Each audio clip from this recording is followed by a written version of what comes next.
It's a hot one. It's a hot one. So BP just told me that it was the hottest temperature ever at kickoff at RCP history.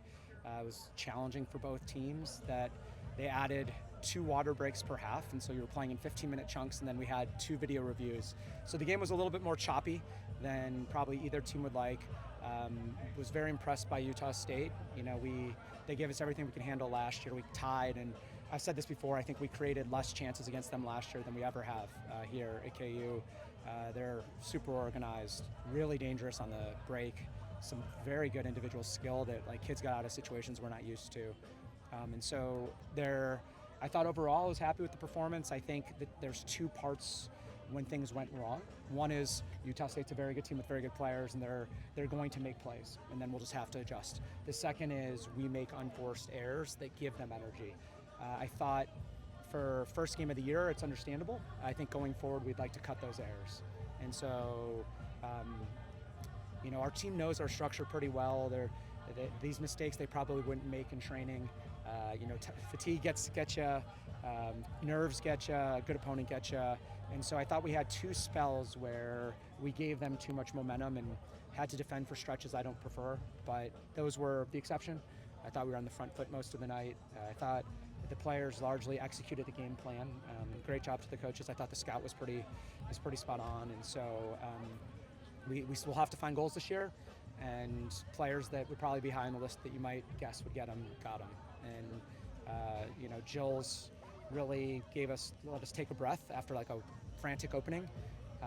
And then Joe's did feel like it iced it, right? We still had to see it out, but that was really important to make those last 7-8 minutes feel a bit different. Both were quality, and you can't. I'm taking this win, and I told the team I'm pretty happy with it. How great is it to see Jill opening night get one? Could have had 2 or 3. Yeah, that one off the post, I can't believe it didn't go in. No, me too. And she took that so well. It's right. Everything we tell the players to do. I mean, I saw you I've been telling people on record, and I've been telling people off record. She looks very sharp. She looks very assured. She looks very hungry. She knows that we're counting on her. Not that we have to rely on her, but that she's a personality player for us. And she was and has been, but probably need her to continue to grow in that arc. And so I'm glad she found her goal. I think she'll find quite a few this year. How important was it for you? You played 20 players in the first half. You were subbing. I think everybody came off at one time or another.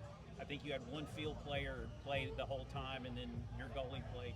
How important was it to you to get those players in? Do you think maybe the choppiness of your play might have had something? Playing 20 players, Yes. It's hard to build consistency there. Was that trying to get people experience because of the heat?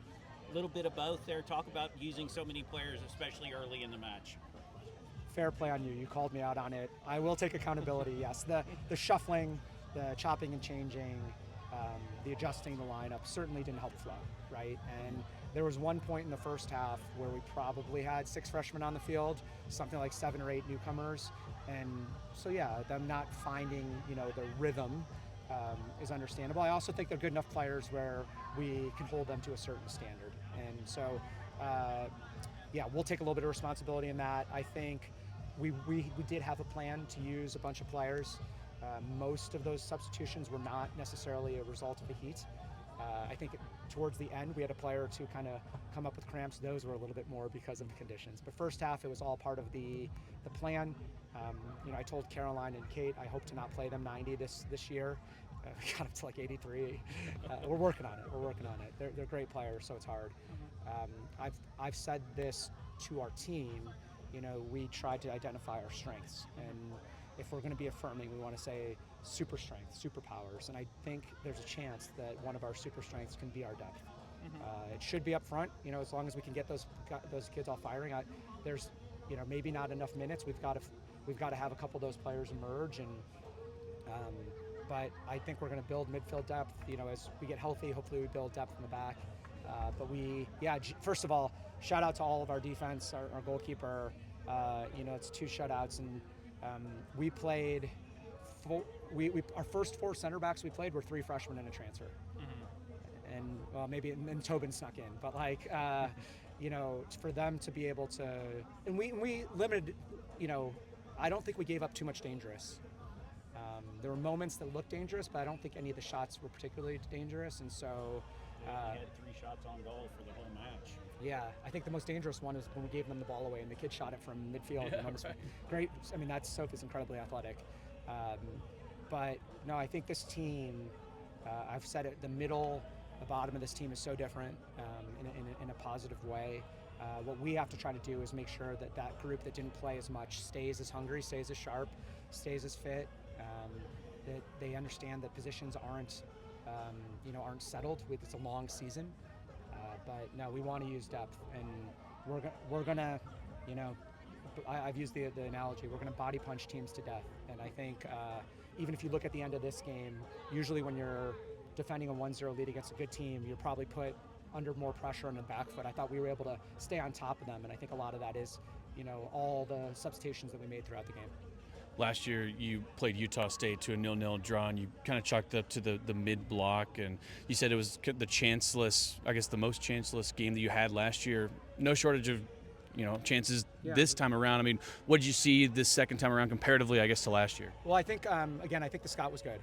And we last year didn't adjust soon enough to their low block and to the spaces they were taking away, right? And so we like to try to challenge people through the heart of their defense, and they're like, that is not happening against us, right? And so this year we're like, we probably have to go around more, and that's one thing I'm proud of. Is from the beginning I thought we were taking territory wide, and we weren't great with our crosses today, and we weren't great in our movement in the box, but we were at least generating the crosses. I think we got the number that we would want, and we can fix the delivery and the runs. So I thought the players executed the game plan well. And I think we have good players out there that can create dangerous moments. You talked the other day, and your players did too, about sort of how the standard's been elevated since you've been here. You guys have gotten used to winning here, but tonight you celebrated it. How important is that for you to see? Let's not forget to enjoy these, no matter when they come or who they're against. Well, I've seen a lot of personality out of this group, more than in the past. Mm-hmm. I feel they like each other. I feel that they're willing to be vulnerable and silly around each other.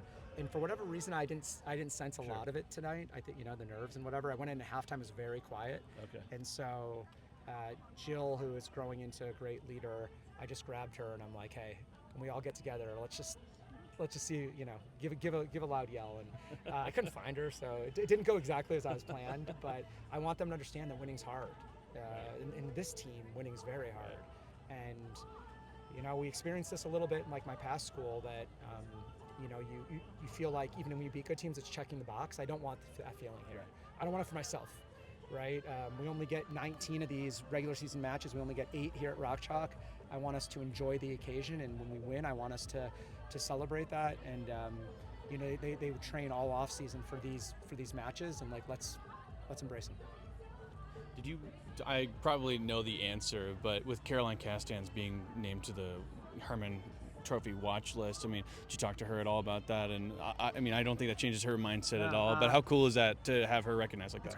It's great. She deserves it. She's, we had a little bit of a cramping situation, so Caroline, hey, move to center back, got it, and what a kid that can be an All-American at wing back and then just move her back to center back. She'd probably be an All-American there too. I actually didn't speak to her the Herman thing. I think I knew, and maybe she knew, that she was going to be on it. That's what you get when you're. She was just named to the best 11 team in the entire country by a publication, and people know her, and people are going to scout her, and they're going to try to neutralize her as much as they can. And if they tilt their defense that way, then we've got to be able to punish them on the other side. And I do think Livy is going to get there. And Lydia. What was nice is Lydia didn't get as much run in the first half, but in the second half she did, and I thought she was dangerous down the right wing. And but no, Caroline deserves it. We haven't quite talked about it yet. 4 straight road matches after this. How important was it for you all? Because it's the start of the season, but to win at home before you head out on the road for the next couple of weeks. I know you have a 2-match weekend in Ohio, and Missouri State and everything. How important was it to get the season started with a win before you head on the road for a couple of weeks? Huge. We only get 8 of these. And you know, Matt, you're like, we're getting used to winning at Rock Chalk. Not enough. Right. We haven't won here enough. It should be the big exception. It should be, it shouldn't happen very often losing this place. And we want to make that statement. We want to defend this stadium. We want to, you know, put on a product that the community can get behind. And then now we have some hard work.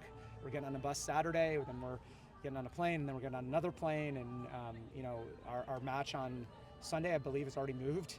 It's 10:30. 10:30. So when you go on the road, it's a lot nicer dealing with those situations at home than it is on the road.